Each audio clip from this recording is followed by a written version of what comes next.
live. It is Wednesday. Yeah. Yeah. It is echo. Wednesday. Anyways, yes, it is Wednesday. We skipped yesterday. Yeah, I don't know what happened. I had a doctor appointment again today. Like But you did some stuff. You I actually did a worked lot. yesterday. Yeah. So why don't you recap yesterday and today? How about that? Oh, yes, I can do that. So, remember that game I was working on?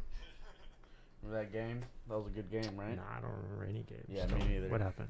But I made the traffic cone come flying at him, and he jumps over it now, right? And when he hits the cone, the game ends. Says, yeah. And then I made the background like one smooth thing, so he keeps running for infinite in the background. Oh, parallax scrolling? Something like that. Yeah. Oh, okay. We're gonna have to demo that on our next live stream. So stay Sure. tuned for that. Oh yeah. Nice. So you did that yesterday or today? I Or both? worked more on the collision today, but like the background and moving stuff yesterday. Nice. So the game ends if you hit the cone? Yeah, like Okay. everything stops. And that I'm was still, the- I'm still working on it.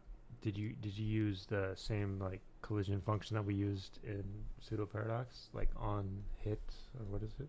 On trigger, I think mine's on on enter, yeah, on start- collision, on collision. on collision. Yeah. Okay. Yes. Yeah. All right. We have a bug in our game, by the way. Pseudo paradox. When I was doing the live stream, What happened? like sometimes it doesn't. Yeah, I think you saw it too. It doesn't teleport you every time. I think I've seen that. Yeah, we got to investigate that. Not sure why. Can't believe it. Yeah. But anyways, we'll do that this weekend. Looking forward to that. Yeah. Oh, speaking of games like that, I played Deathloop yesterday. That's what I did after work yesterday, and I was disappointed. Really?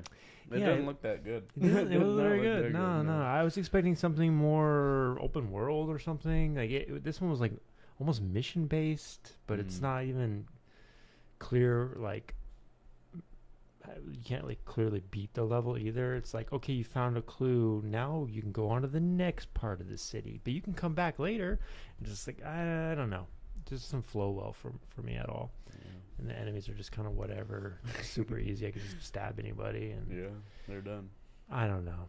Time mechanics didn't really get me at, but I only played like what 45 An minutes, hour. Yeah. Yeah, so I got to give it more of a chance, I guess. Yeah. Anyways, so sad day in was time very, looping games. I did not expect that, you know. I Yeah. thought it was gonna be like really cool. Like, I mean, it's a overhyped good it. game, but yeah, it's overhyped. Yeah. No, I don't know. I'll play a little more this weekend. We'll see. Maybe I'll get better. But yeah, we got to get some good ideas for how to make looping games fun. So I think ours will probably be more puzzle based and room based too. Like it's not going to be an open world or anything like I was imagining. But for Deathloop, that's just too much to do. Yeah. You also started reading a new book. 2 Tell the chapters in the new audience. book. Tell the audience. Show the Oh. book. Yes. Clean Code by I think Robert Martin. Uncle Bob. Over there, I forgot it's over there. I think he was canceled, but Really? still was good. Still, Good I writing. actually like it. He's an old dude. He gets the pass. Okay. No, but he. Yeah, no, he has good ideas about code. We'll say that Yeah. about software engineering. So what did you learn about clean code and bad code? Good code and bad code. You know, bad code brings companies down. Yeah, it does. You hear Snaps. about? I guess I didn't bring the company down, but you hear about the Boeing fiasco? No, I haven't. Where Actually. all those planes were crashing a couple years ago because of bad software. That's Really? legit. Yeah, That's crazy. what happens? Yeah, and bad code usually comes from many reasons, but most likely it comes from rushed work. Yeah, pretty much. I mean, rushed work or just not knowing any better. You know, Oh, yeah? I see a lot of dudes just don't know any better. You know, they don't Just know, don't know. how to write clean code. They Yeah. don't even know what clean code looks like. There's even a Mhm. lot of debate about what's clean and what's dirty. So, but Ain't that the truth? but you're going to the Uncle Bob School of Clean Code. Uncle so Bob. that's good. Ain't that the truth? Yeah, and we usually blame others for our mistakes, but it's usually ourselves that did it. So true. There's I don't know if they talk about this in that book or not, but ultimately every team that I've worked on will like look at someone else's code and be like, "Oh, that code sucks. You know, my code's better," and like talk about we should just throw it away. Let's just rewrite it. Let's just I'll do it better next time or something like that. But if you go back and try to read your own code, it most likely sucks too. Yeah. Everybody's code sucks. That's the truth. But yeah, we can get better. It's all about iteration, getting better every time you touch it, right? Remember Boy Scout rule?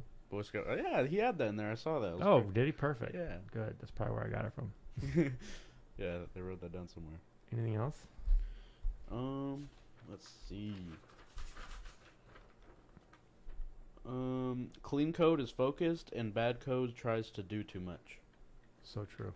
Yes. So true. Remember how I made you put your jump code in another function Yeah. instead of trying to do it all in one in the Yeah. update?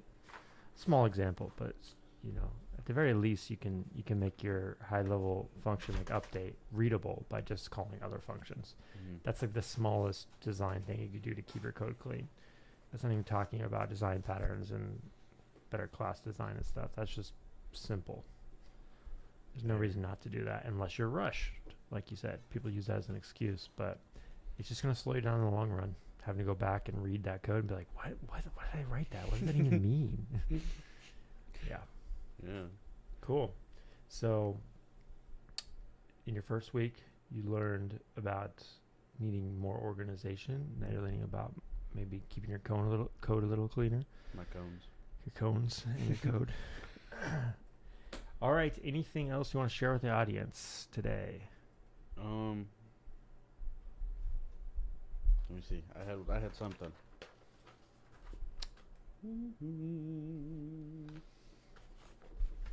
It's right here. There was a quote. Read it. There was a quote by Michael Feathers. Who's that? Sounds like a fake name. How dare Bird you person? disrespect that Bird man. person?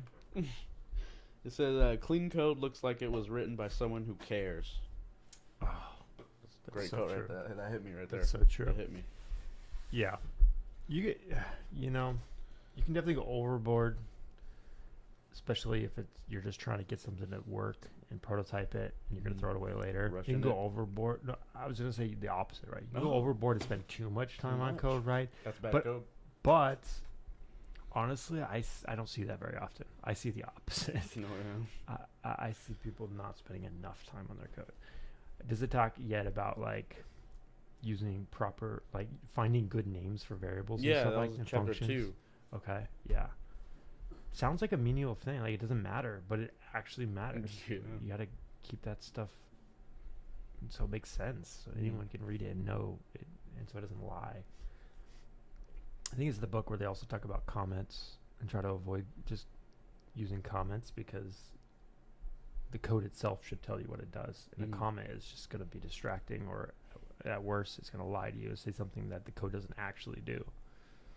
Yeah. Cool. I definitely like this book more than the other one in 2 chapters.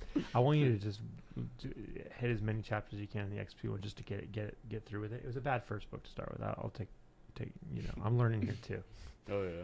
But it's a good one if you do enterprise software and stuff and you work on big teams, but it's probably a really bad one for you to start. So that's my bad. But I still want you to finish it just because Yeah. I want you to finish where you start.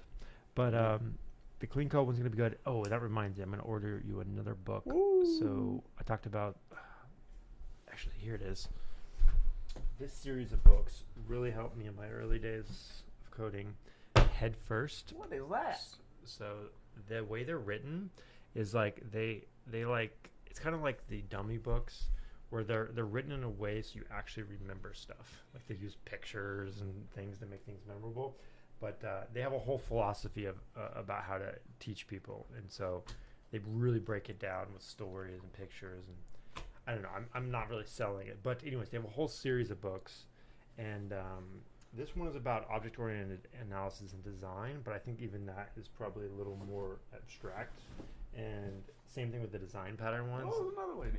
Very similar. Like these are very similar books actually. So I have other ones. Oh, like here's one on Kotlin, which is the newest language for Android instead of Java. Oh, another one. And so if you were going to do a mobile game, I would have you like read this one, right?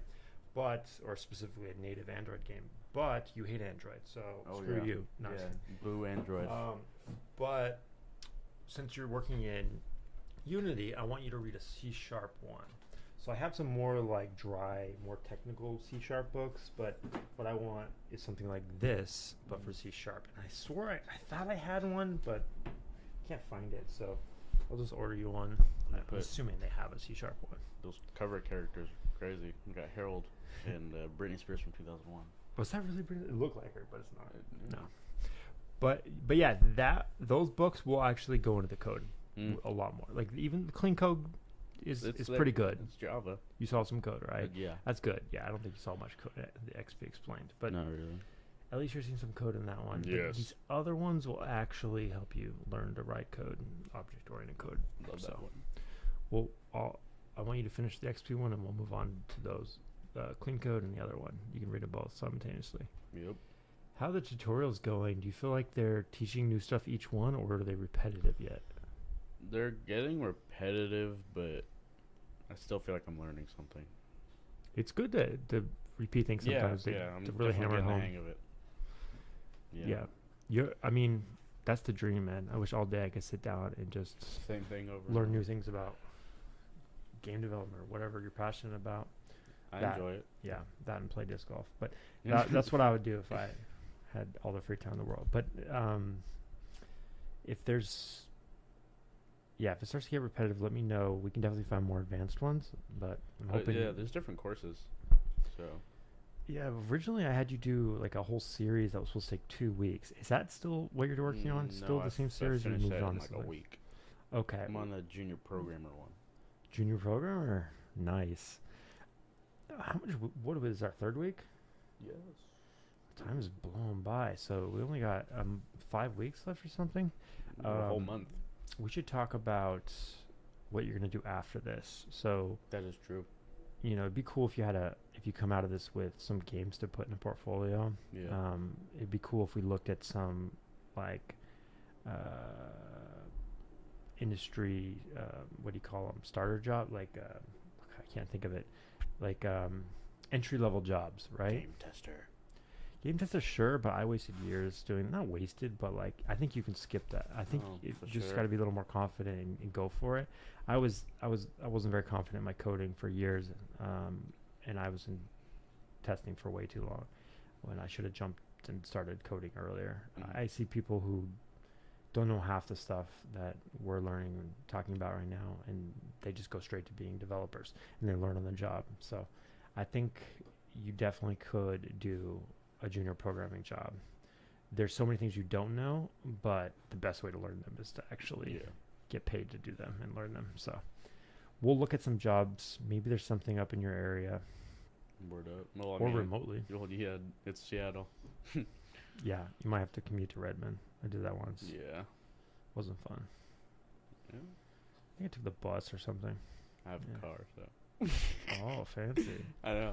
Teenager with a car. That's barely working, but it's there. No, that's fun. Yeah, no, that's a perfect town for it.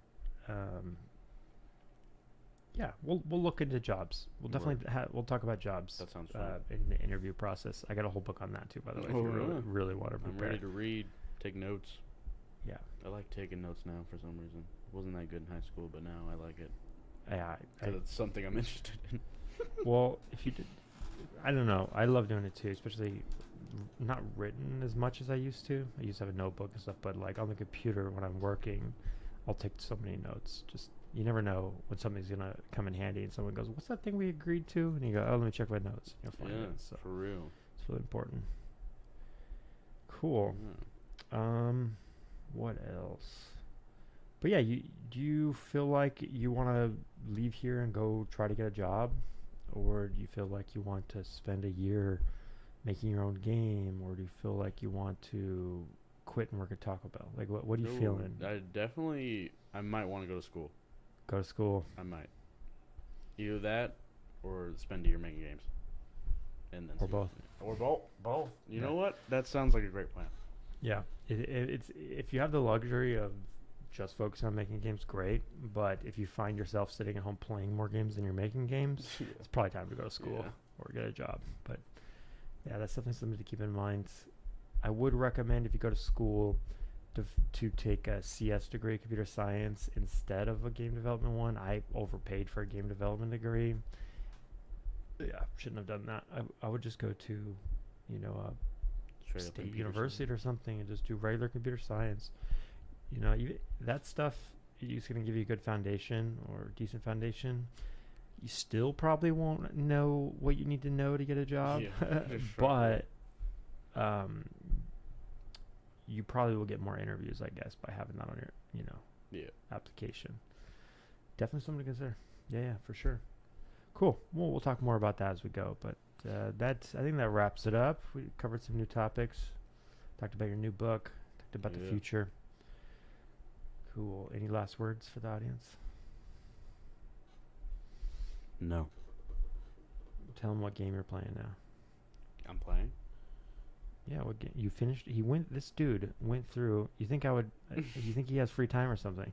He went through the PS5 remake of Spider-Man and Miles Morales. But then now you're on to something else. I just don't know what to play anymore. It looked like XCOM. What were you playing? That was like a weird little gangster game. That was like. It was like a gangster. It was like 5 gigabytes. It was like mafia themed XCOM. If you guys know what XCOM is, like turn based. Yeah. Kind of not like angled 3D, like where the guys move one couple steps every turn, and you tell them who to shoot at and stuff. I probably won't play it again, but like you didn't like it. It was all right. It looked well made. It was very well made. Yeah. But yeah. I wonder who made it. Do you know? There's just so many games. It's ridiculous. Yeah, I might need to buy a game soon. I need like a story game. Story game. Like story games. Yeah, that's the one thing playing Deathloop that like even Rachel said it reminded her of BioShock, and I was like, there's something about it that makes me just really want to play BioShock. Like those are the best story games I've ever played. Have you ever played them? No. Oh my god, you should go back and play them. I think they remastered them. I'll play them. Seriously, the best story games ever. Not even just story. They also have an RPG element to action RPG element to them. One of the best. But I really liked the third one. Second one was just like a rehash of the first. Is skippable. But the third one was like these super crazy patriotic people started a city in the clouds, and it had not time travel, but it had parallel universes. Like so cool. But yeah, I never played it. But one guy gave me a nightmare, and he looked like a huge like Big Daddy submarine. I don't know. Yeah, he had Big like a weird Daddy. face. Like yeah. Like he looked like he's in scuba gear. Yeah. Those are the Big Daddies. Those are the main. He gave me nightmares. Yeah. Okay, that's what you're playing next. We're gonna get it for you. I'm down. Cool. All right. Anything to inspire young minds. All right. Play us out. Should I play the hard track on the way out? Be a little different here. Yeah. Let's do it. All right. Toodles. Get ready. Get pumped.